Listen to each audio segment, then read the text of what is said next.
like to thank all of our speakers and our hands-on colleagues for presenting. We have one session left, but I'd like to call your attention again to Poll Everywhere. So if you go to Poll Everywhere, you have a chance to write your own questions that can be seen by the public, and we will endeavor to answer all of your questions, either with factual information or, in our cases, our professional opinion about Chat GPT, about AI tools. We're heading into our last third of our presentation, which is our panel session. And we're going to switch gears after a minute or so of break. But I'd first like to invite our panelists to come sit in the front. We have Karifika Raghupathy from our Center of Development in Teaching and Learning. Then Prof. Loy Hui Che for our Teaching and AI panel. And then Professor Jong-Pil Han from the School of Computing. And finally, Professor Martin Hens from the School of Computing. So while you're thinking of your questions, I want to first put up the panel question and answering. We've seeded the panel with certain questions, so hope we can show the panel slide.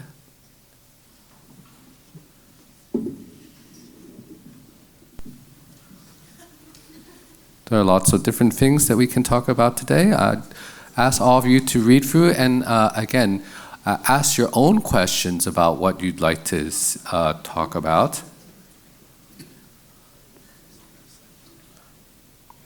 Okay, I'm going to select one first for starting our discussion.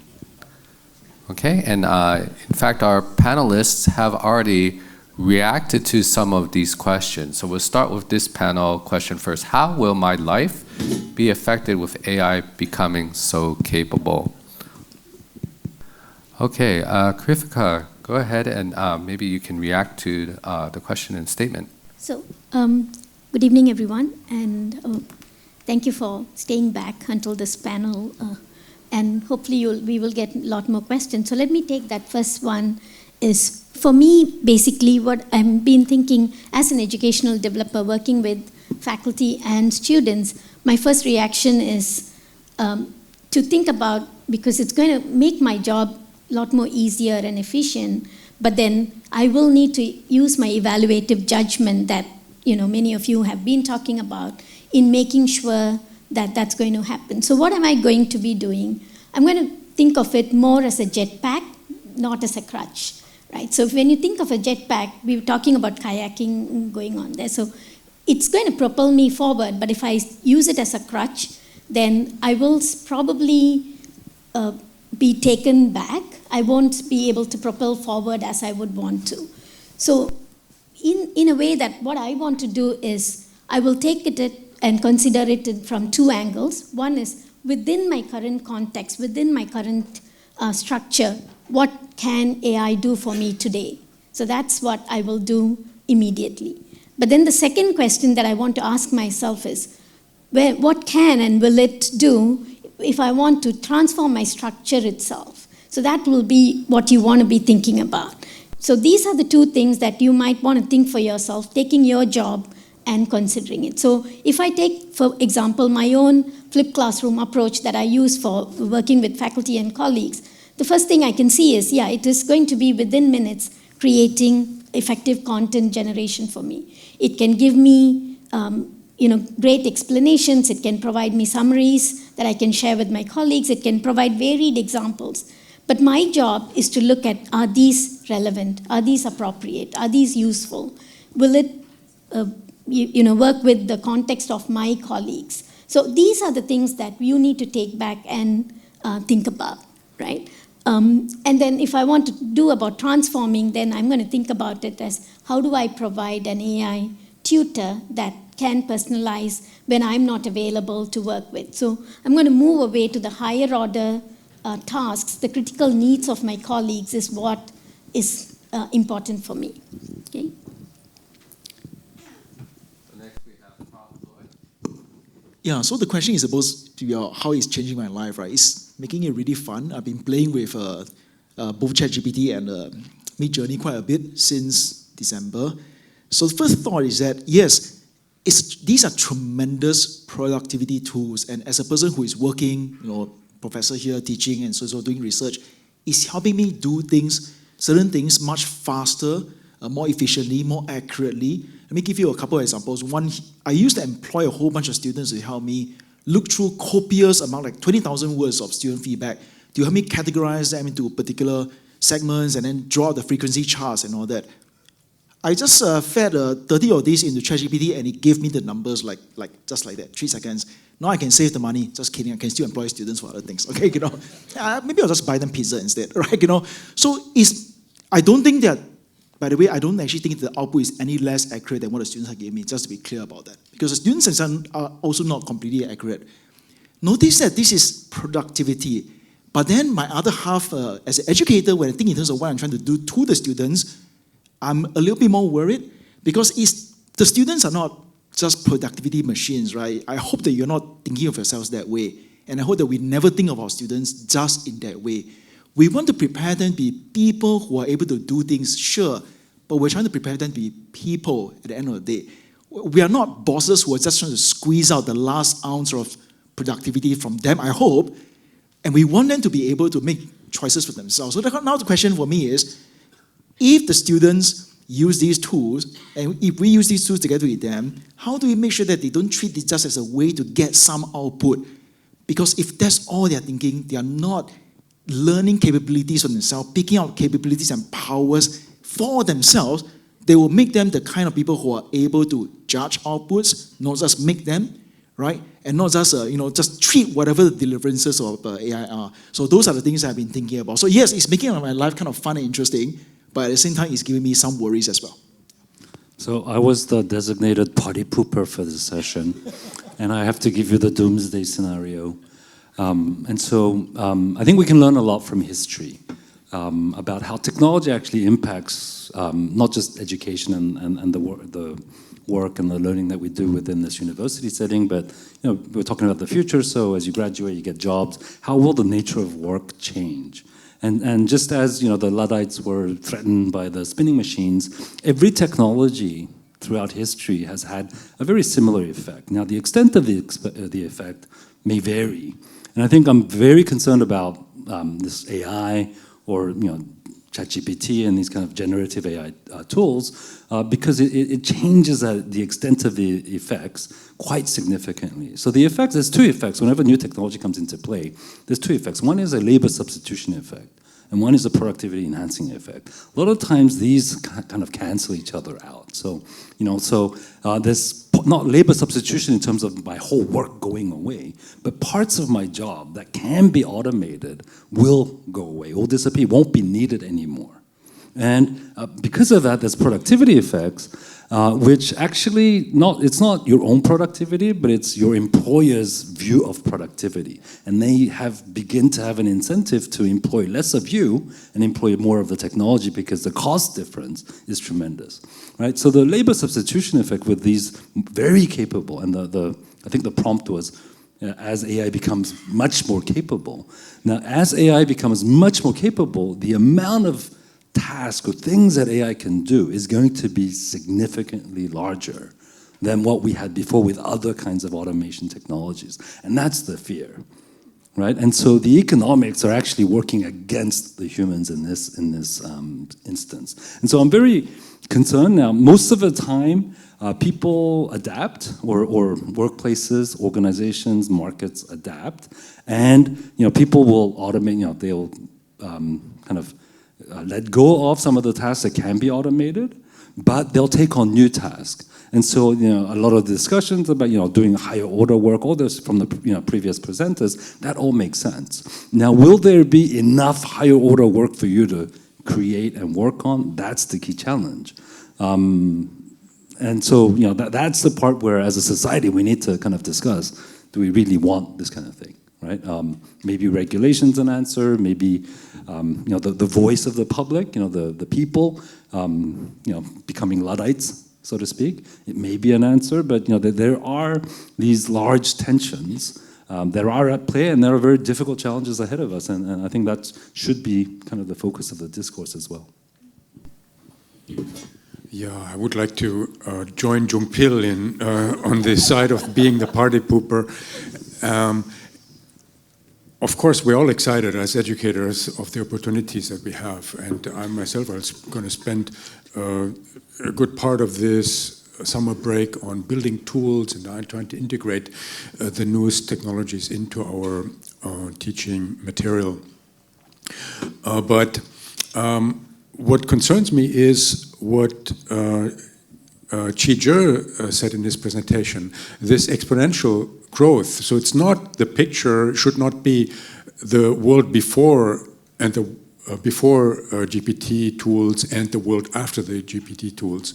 The picture is this exponential growth as a baseline, and then on top of that we have the self-reinforcing dynamics here. So I'm really, actually, to be honest, I'm scared.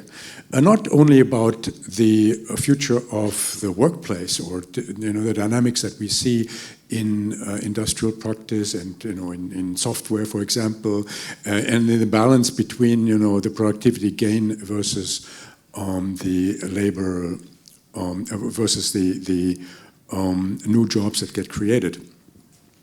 My concern is, look, we're not even haven't even digested the previous round of innovation that engulfed our societies, which is the internet and the World Wide Web, with its resulting social media revolution that we're still grappling with. We're at the situation where one of the largest democracies in the world, more than half of the population doesn't agree on the result of the previous election, So we are, with the anxiety that is created through social media, youth having trouble finding their place as a result of all the time having to compare themselves with others, the echo chambers that we see on the internet, we don't really are able to discern anymore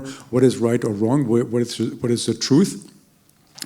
And while we're grappling with that, we see a set of tools hitting straight at the heart of humanity. Our language is the DNA that drives all of this, that drives law, that drives politics, that drives science, and we have a set of tools that is gaining in power in a more than exponential way, hitting straight at the heart of humanity. And we don't know we don't know what's coming. That is my fear.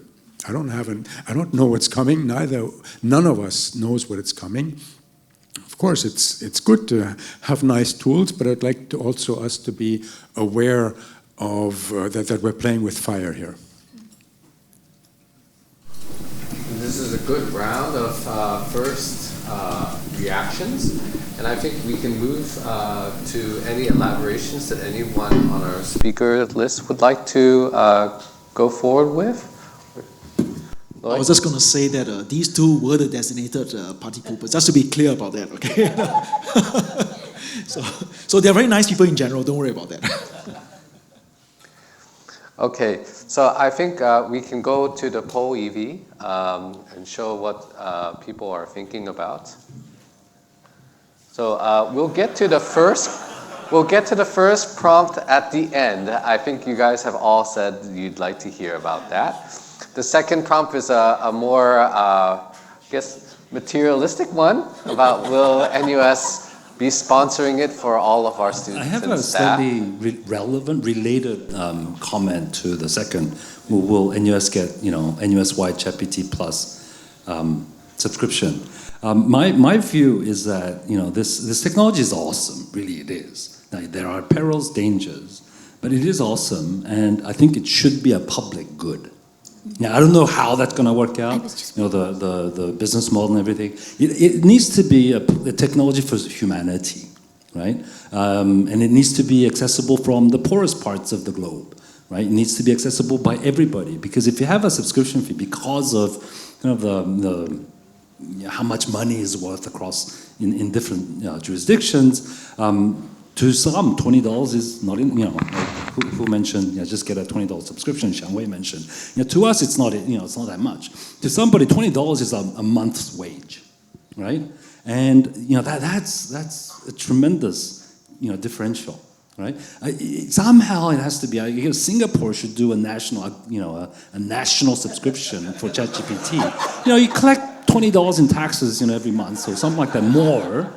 Or increase, I don't know, somehow the ERP prices or something to get the additional revenue, but it has to be offered to all, maybe at the country level, globally, but I think it really should be a public good. We need to work out the economics of this, because it is, if as some country, $20, everybody's able to pay for that, you're going to have the dumbest person in that country be smarter than the smartest person in countries that cannot afford it. That's going to create too much divide globally, and that's a huge, a societal, like a humanity problem. That's going to be a humanity problem. So related to this kind of materialistic question, I would like to add a bit more of a social, spin. Terrifica, yeah. Yeah, I was just going to add, one of the things is Bing does have a feature that uses Chat GPT Plus as its engine. So that's something you guys can try out, is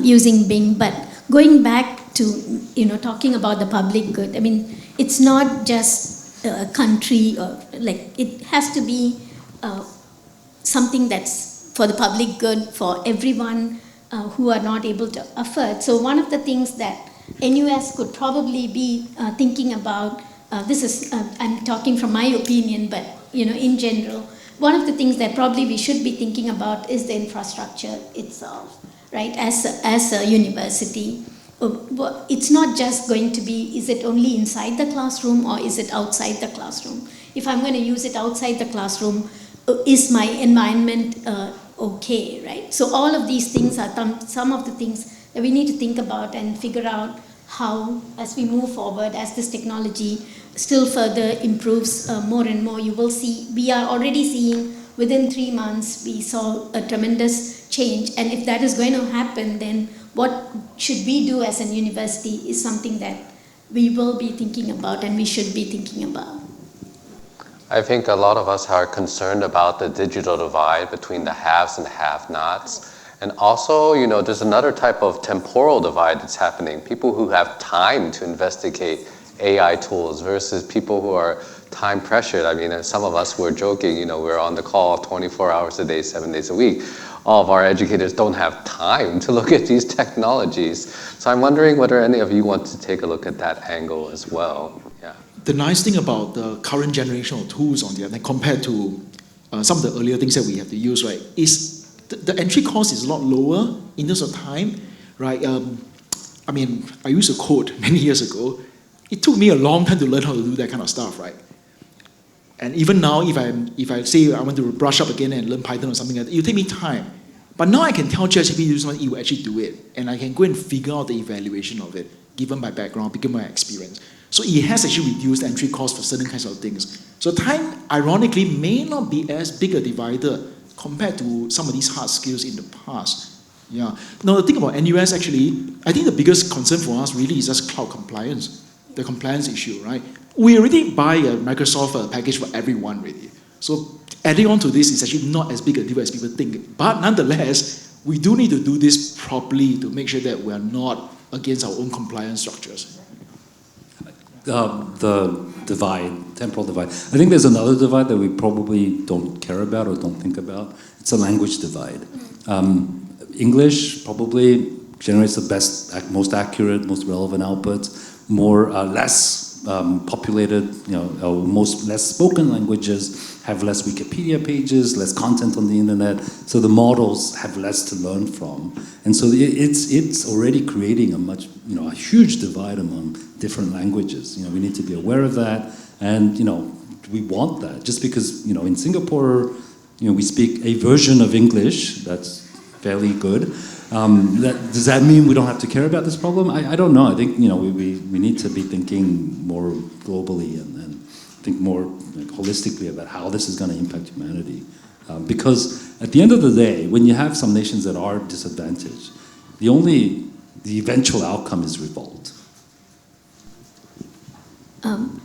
Thinking about the have and have-nots, I'm in one of the open education platform that we are working on. So when we think about, it is also about the knowledge that this is available. That itself is going to be another problem, right? So there will be people who know that they can actually use, but there will be another group who don't even know that this exists. And if that is the case, again, we'll need to think about. Martin? Min asked a question about the temporal divide. Do we have the time to deal with these tools? I'd like to turn it around and ask the opposite question. Do we have the time and leisure and mental space not to always use these tools and to be able to reflect and what Chi Zhong said, to be human and to engage with each other on a human-to-human basis, rather than generate the next set of slides that anyone can generate with the right prompts and show each other those slides, right? Is that what we want to do here?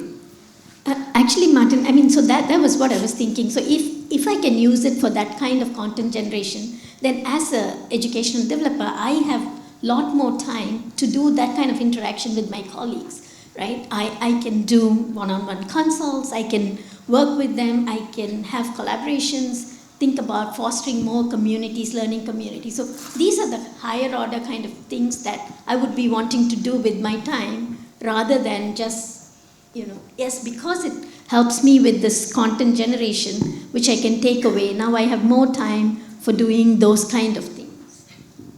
Yeah, I want to second that also. It's quite important. And it's not always a matter of higher order stuff, right?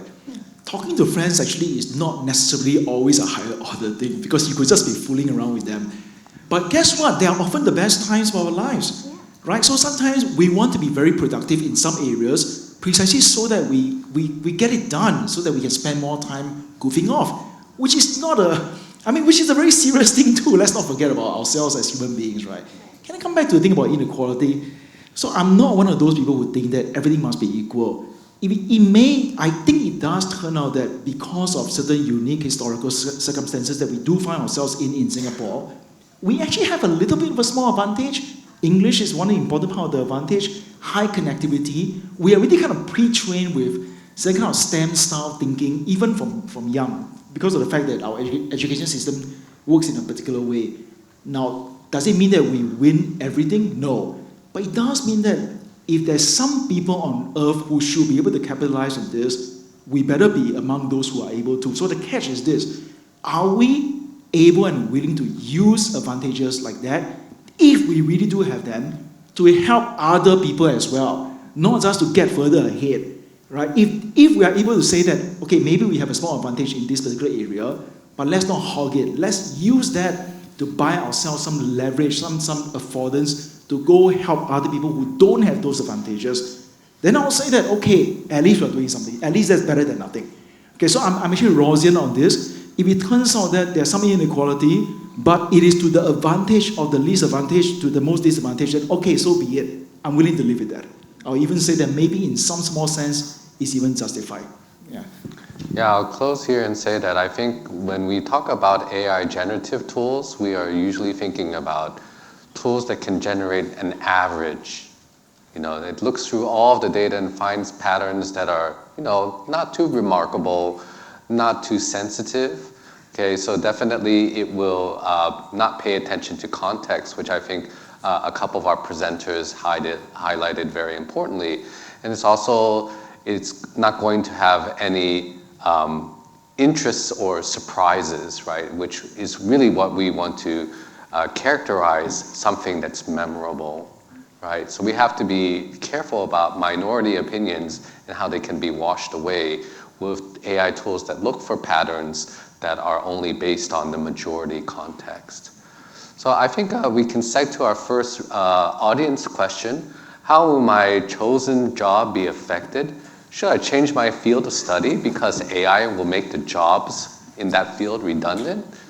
So we have also, we have a orange team and a blue team being optimistic and pessimistic, but we also have people on our teams to try to think about different fields of thought, how it might impact different areas. So anyone want to make your opening salvo?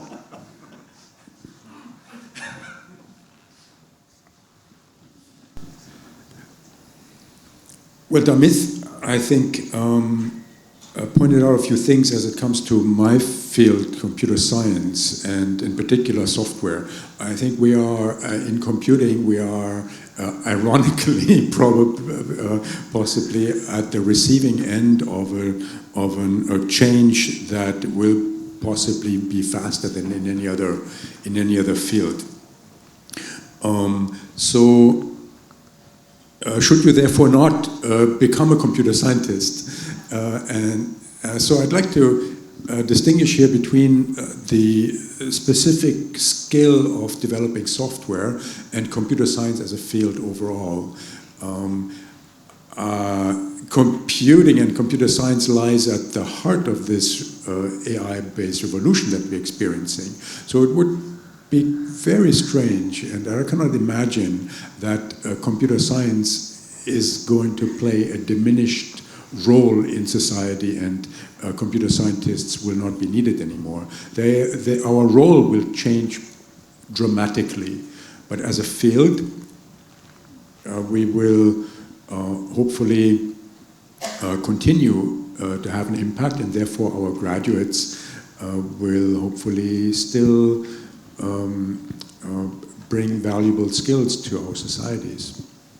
I think the problem with that prompt, the question, is that we're equating field of study with job, right? And that's a false dichotomy.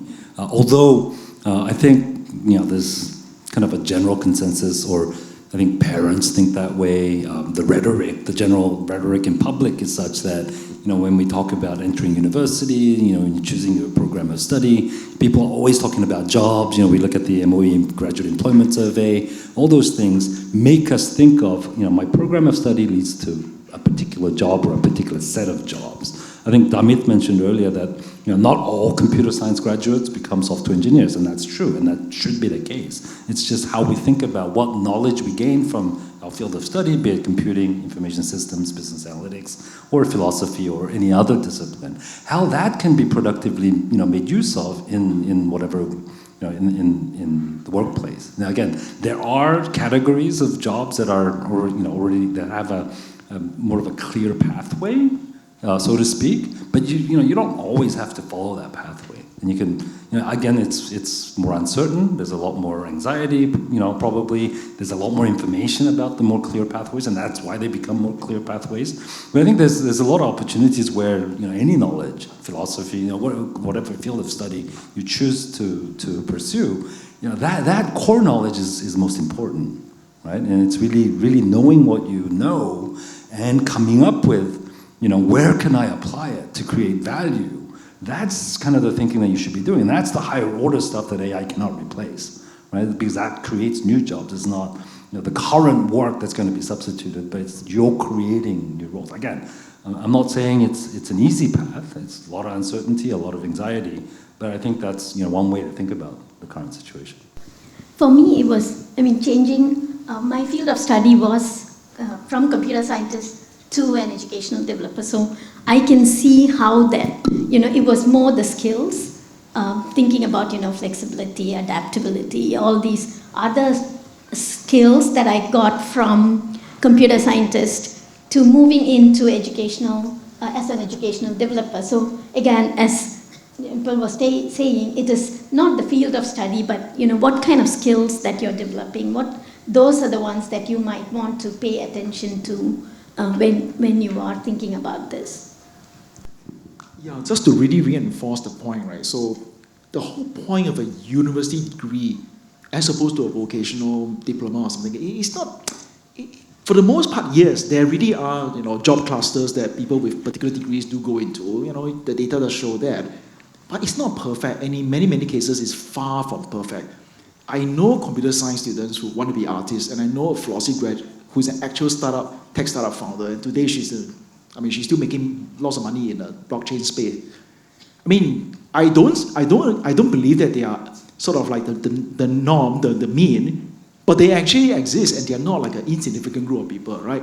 So I think it's very important to sort of think through for yourself, why is it you even want a university degree?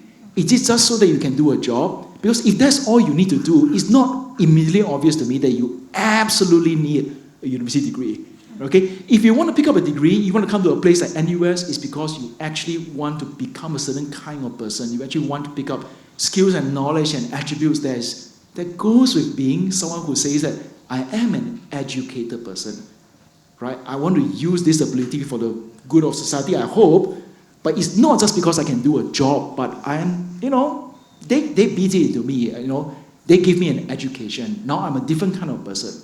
I can think further, I can think harder, and I'm willing to think for myself. I hope that we have a bit of this mindset. Yes, you will get employed because employers do need people like that, but that's not all there is to our existence, I hope, right? I think a couple of our presenters also talked about the hard journey of learning, like the necessity of having grit and perseverance. I'm wondering whether any of you want to also take on any aspects of that. And now that AI answers are so easily gotten, almost for free, you just ask and you will receive 24 hours a day, 7 days a week.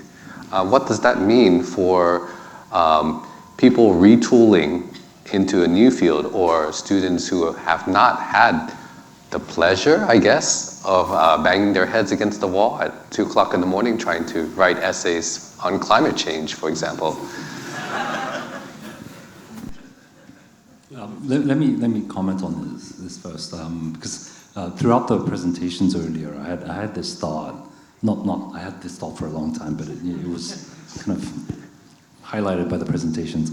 So I think the one thing, because all of our presenters are very established and well, educated people. All of them have PhDs or are pursuing a PhD or graduate degree programs and whatnot. And so they're very educated, very knowledgeable.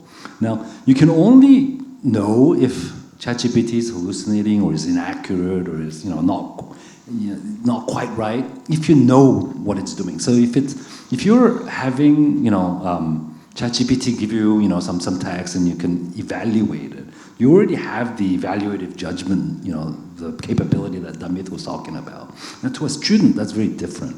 So we have to think about, is Chat GPT, however you interact with Chat GPT and get some answers and stuff, do you really know it? Or are you just, learning to recognize what's right or wrong? And I think going back to the whole process, the painful process of learning, I think that's very important. So we really need to rethink, what is knowledge and what is having knowledge and how do you get there? It's not just, having all these facts, just memorizing it, knowing, being able to recognize what's right, what's wrong. That's not how people learn. You go from, there's lots of theories about learning. I don't know if I'm updated on it, but you go from novice to, beginner, a competent, you follow instructions, and then you become proficient where you've automated, you create shortcuts, and then you become an expert where the whole scaffolding just falls down, right? And if you don't go through that process, you cannot really say that you know. Right? Does ChatGPT or learning with ChatGPT deprive us of that learning journey? I don't know the answer to that.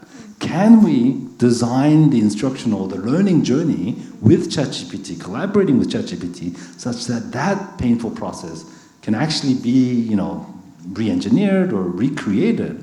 But I think that's fundamentally how humans learn. It's not just the ability to recognize more correct or more correct sounding answers from whatever the text that's spitted out by an AI tool. So I think we need to be very careful about that. And as educators at NUS, we have to think about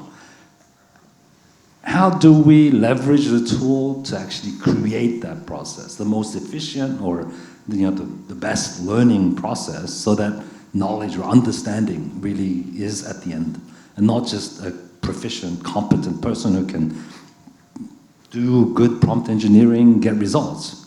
Just getting the right results doesn't really mean that you know what you're doing, right? And if you want to do the higher order stuff, I think you need to know what you're doing.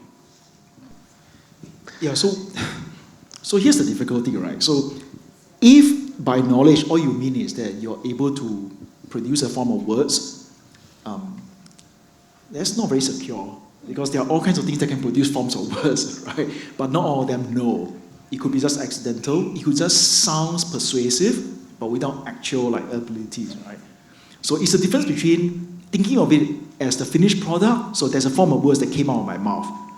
And if you focus on the finished product, and if you shortcut the process by using a different tool, or Zhi Xiong's wonderful example, if you have a smart classmate, the smart classmate can actually give you that product too, right? But you can't really say that you really have what it is in you to do the coming out with that thing yourself. Think about the word discipline, right? We come from intellectual disciplines. Have you ever thought why we use that word?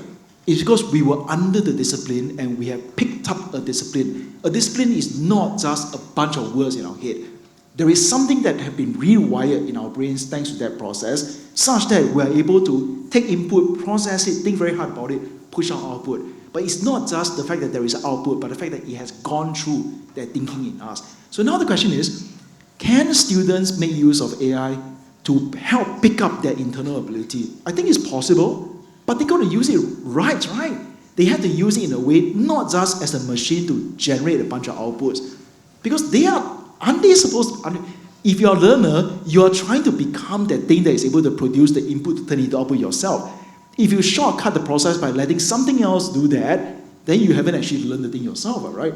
So this, in a sense, you're actually cheating yourself. So this is the big warning. When we wrote the work group paper, the work group, what do you call that, interim policy paper, the preamble, the most important message I want to get across to the students is this: don't cheat your future selves. When you're still trying to learn something, you can't shortcut the process by going straight to the output, because you're trying to become the thing that is able to produce the output without help, right? And if you haven't achieved that yet, and you are shortcutting the process yourself, then, well, there you have it. You are the first to be replaced in the future.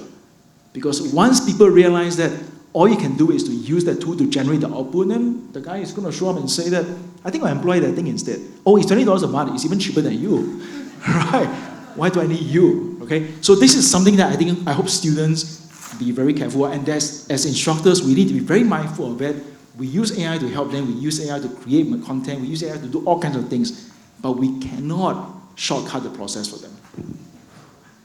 I think that's a really nice segue to our next audience question about how do I find out whether Chat GPT gives a correct answer or not, right? I mean, as somebody who doesn't know, is there more to Loy's answer than just, going through the hard battle of trying to use Chat GPT to learn a discipline, and then to reiterate how to form our own knowledge? I mean, if we think about it, sometimes our students are very reluctant to question a professor.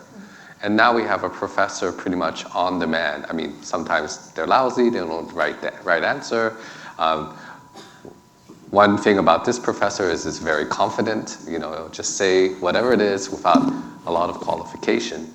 So we do have to instill that mindset that students need to question, right? But how do we do it if we know absolutely nothing?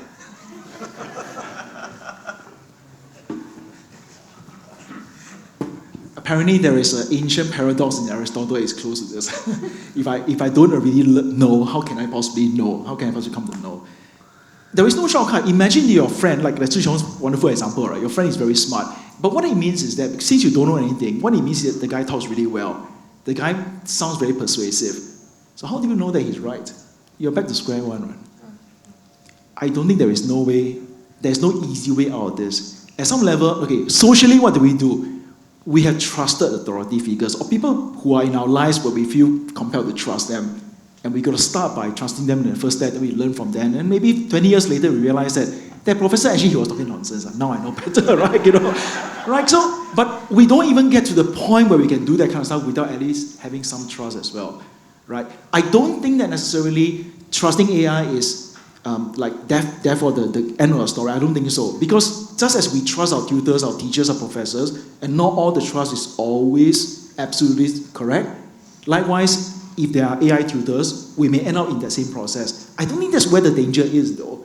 I think the question is whether through that process, we still end up picking up abilities of our own. We must have some teachers in our past that were not fantastic, even though many NUS teachers are wonderful, but we still learn, right? We still learn in the end. So the question is whether we can still do that with AI. And I think the answer is yes, but we must be careful about it.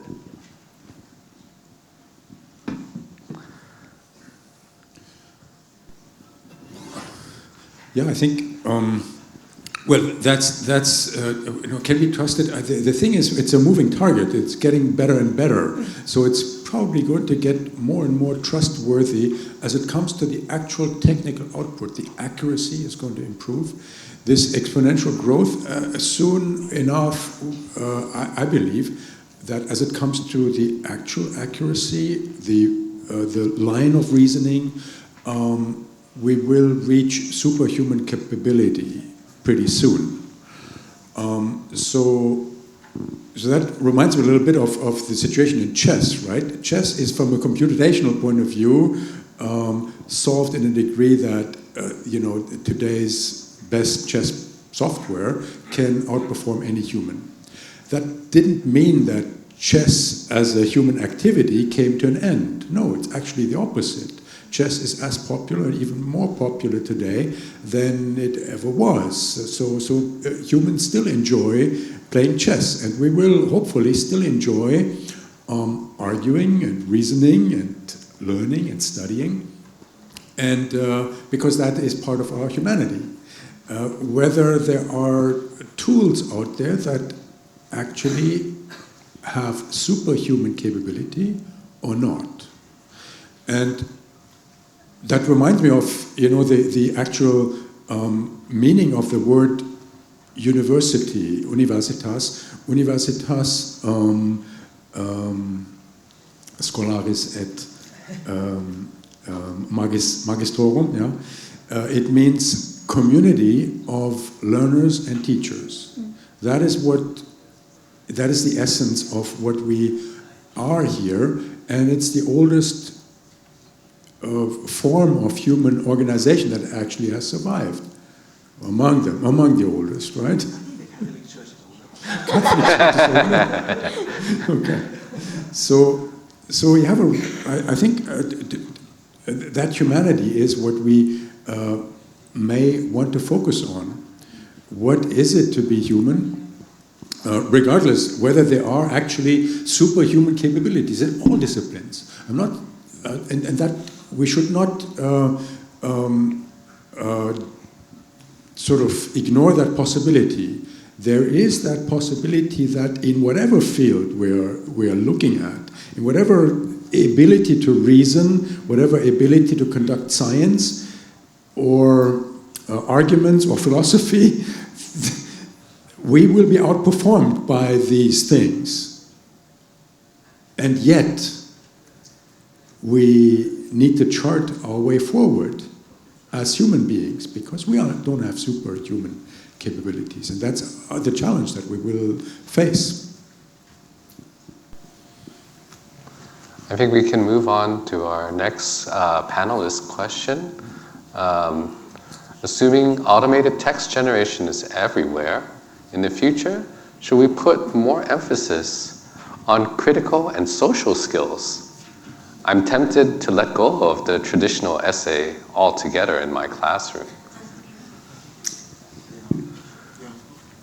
I think most definitely, yes, our emphasis should shift. About the question about traditional essay altogether, I mean, this is one of the things that has been coming up over and over again, is about our assignments and our assessments, It has been obsolete for quite a while now, but we still go back to it. So maybe this is a good opportune moment that for us to go back, rethink about our assignments altogether. So that's something that as a community we might want to think about, rethink what should our assignments be moving forward. Okay, so I'm the humanities guy here, I better say something about traditional essay. I don't like assigning traditional essays, I'll just say that first. If I'm going to assign it better be in an upper level class or at least a small group class where we can give somewhat individualized feedback for every essay. Okay, without that condition, I'm not interested. Because I can't guarantee the same consistency of feedback for everyone. I don't have the same attention. If I had to employ a small army of TAs, I'm not sure that I'll be very keen on the traditional essay. I'll just say that first. I'm not saying that it's definitely no go, I'm saying that it's tough to manage. Okay? I like all the other items here, all the reflection pieces, presentation, but guess what? Students hate some of those things. They hate collaboration. They're worried about whether or not the grades will be, zhixiong, right? It's not news, right? Or people worry about free riding. People worry about, whether or not I'm putting in too much or too little. Students also are not always very keen on presentations. So I think there are all kinds of things at work here. I think as educators, we sometimes can see what is needed, but it's not always so easy to implement, right? Not every implementation is equally possible. I want to say something about this also. One very powerful way in which the rise of AI tools is going to impact a relatively well-resourced university like NUS as an example is that ironically, I don't actually think teaching resources will actually come down. I actually think that we may actually end up, and I think it's happening, doubling down on the human resource in the following way. If you really want to give them that individualized teaching, until the day where we really have the kind of individualized AI who can talk to you like a human being, actually, we need more small group classes, which will actually be more human resource intensive. So there may well be a certain period of our history for the next, 20 years, we may end up having to employ more teachers. There's a certain irony. I'm not sure whether this is going to play out, but I have a suspicion that some part of that will actually play out, right? But I don't know whether you guys have any thoughts about that. So I'll be the party pooper again. So I think we were fortunate pre-AI or Chat GPT that assessments, we're fortunate, it's just a fluke, total coincidence, that you can measure somebody's knowledge or ability by looking at their outputs. Now we cannot, because the output can be generated by an AI tool, right? So we cannot just look at the outputs, we have to actually directly test the actual learning and understanding.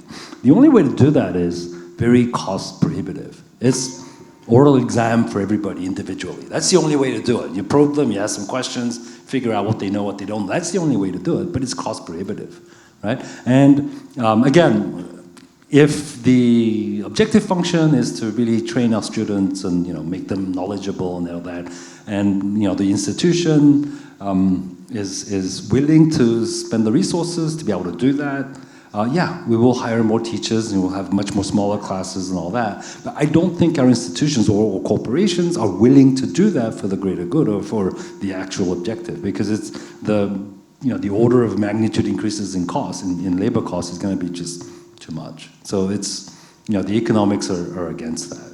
So it will depend on where you put the investment. It may turn out that there's going to be a differentiation between certain kinds of classes where it makes sense to throw in a bit more of that investment, and then we've got to find a way to leverage AI to scale in a different part of it. I suspect that these are all like guesses, right? And I'm not even a futurist, okay? I'm just seeing some of these things happening, and I'm really curious as to whether it's going to play out in about 10 to 15 years' time. Yeah. So we really do need to innovate and find ways to test people's knowledge through new modes of assessment somehow, right? The current ones where kind of the ones we already have available are from the previous era where, the output is a proxy for your knowledge, but now it's not the case. And so it's really about the learning process is what we want to be looking at. And if so, how? So on that, how does the learning process now change? I mean, we've talked that we want to go through this learning process. We want to use AI tools to help scaffold, become an individual tutor. But does that change the objective that we're trying to train our students for?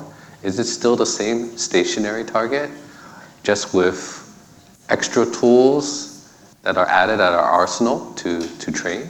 Or is it that what it means to be learn a discipline has changed now that we have these tools at our disposal? So again, party pooper here. The biggest challenge is really, a lot of the discussions earlier were great, but they put the burden on the students and the students' mindsets on don't cheat your future self. The students have to realize I'm not going to cheat and have the discipline to go through the painstaking learning process, maybe use AI as a tool, a collaborative tool, as a peer reviewer, whatever the context may be. But you know, when you can actually generate content, use the tool to generate content that gives you good results. Ultimately, you get a good grade. And because we don't have means to differentiate between what was, you know, based on the content quality.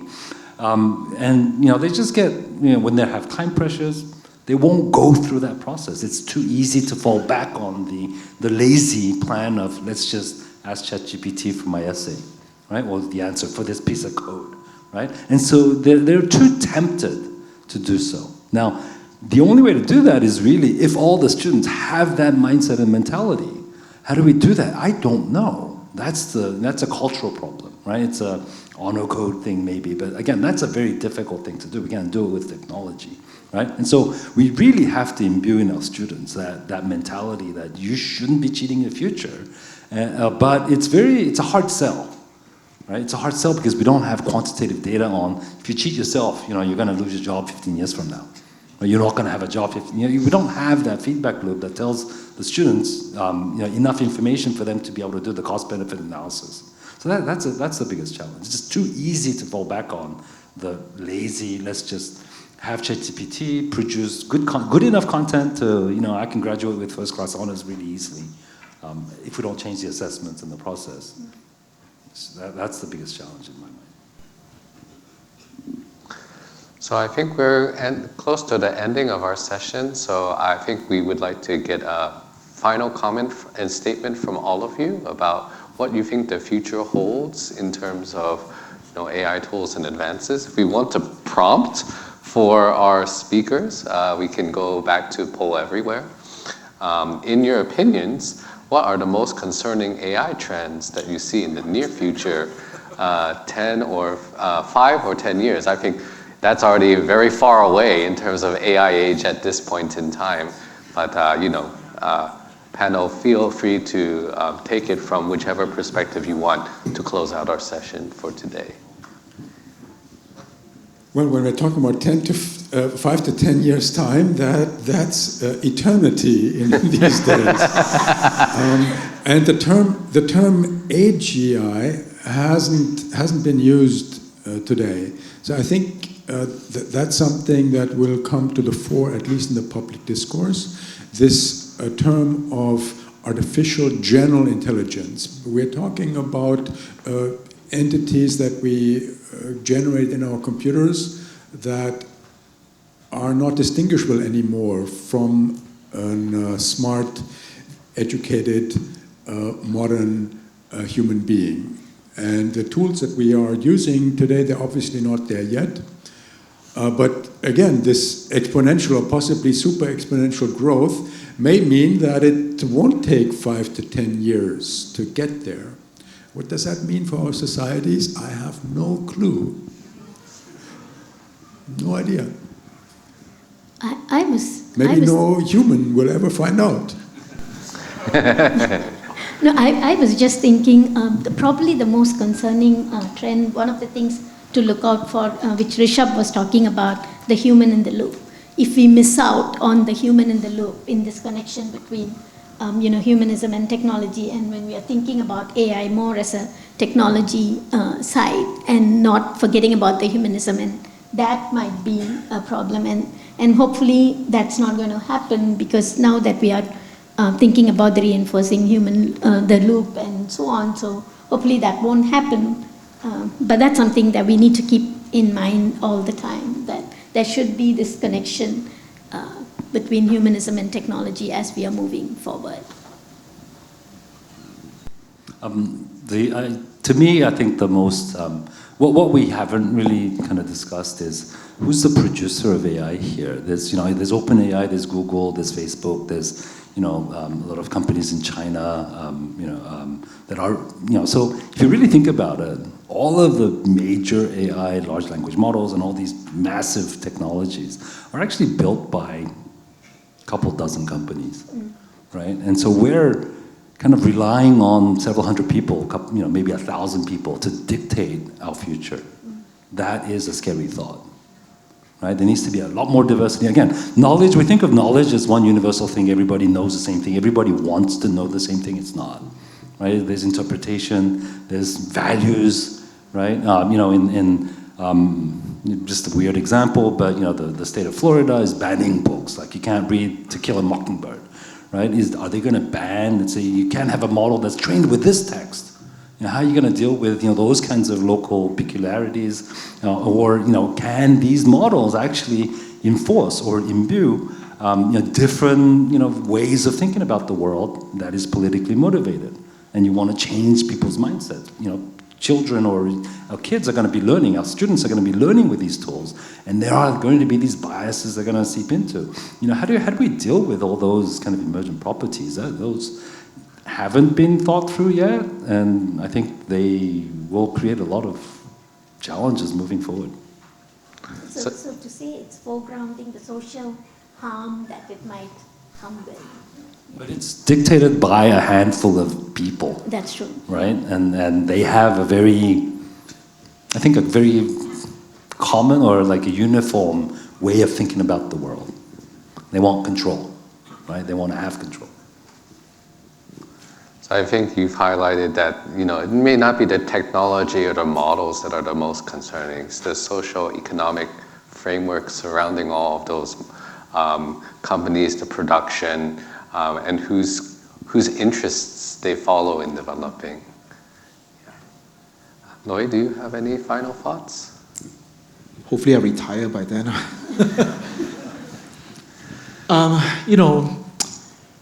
I'm sure that at some point in the distant past, there was a guy who was thinking, the day we invented fire, damn it, who knows what's going to happen in the future? It's going to be really bad and things are going to get burned down. And then we are even looking at studies about how maybe the transition to the Neolithic age, the rise of sedentary agriculture, maybe it wasn't that great or people after all, because apparently the hunter-gatherers had better calories and all that kind of stuff, and then when they settled down, I'm kind of an optimist, pessimist about this. I'm pessimist in this sense. I always thought that just throughout all humanity, of all history, we were in pretty bad shape all the time. Okay, so I'm an optimist in the sense, for this one, in the sense, I don't think that much has changed. I think if anyone is going to kill ourselves, it will be still us. Okay, if anyone is going to do something that will, wipe out a big chunk of our population, it's still us, right? So in that sense, I'm still a weird kind of optimist, right?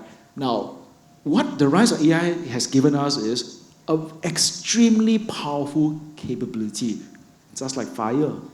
Think about the introduction of fire a very long time ago. That was a very powerful capability. This one is very, very powerful. I give you that, right? But have we really gotten into a much worse situation than we used to have?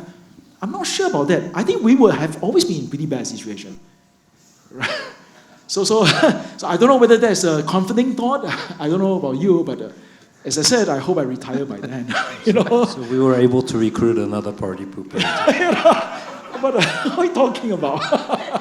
No, but I think that it's exciting times ahead. If you are young enough to learn all this, I think it's great to be able to go into even if you're not a programmer or anything like that, it's a great time to learn these things. It really opens up an ability to do more things that you weren't able to do in the past. Okay, so I'd like to close out our panel. Let's thank our panelists again.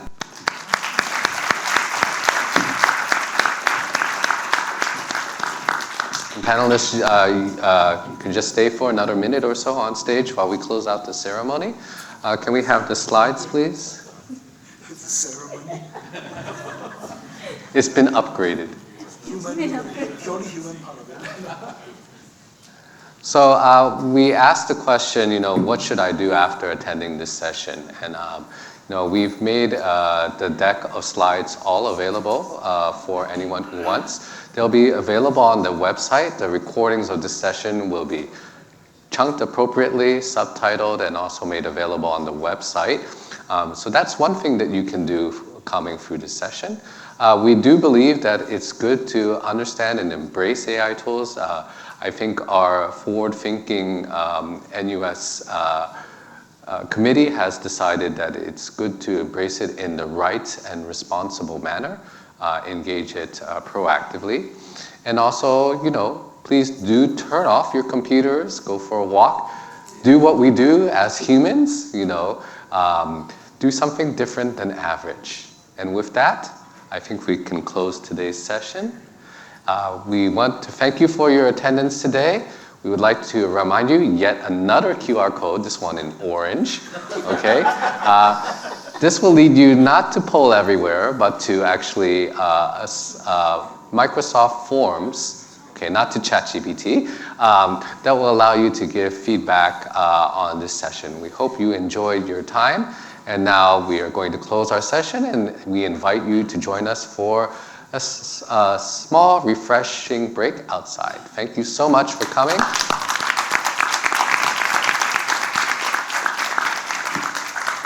Big thank you to And the take care. organizers, actually. Yeah. Right.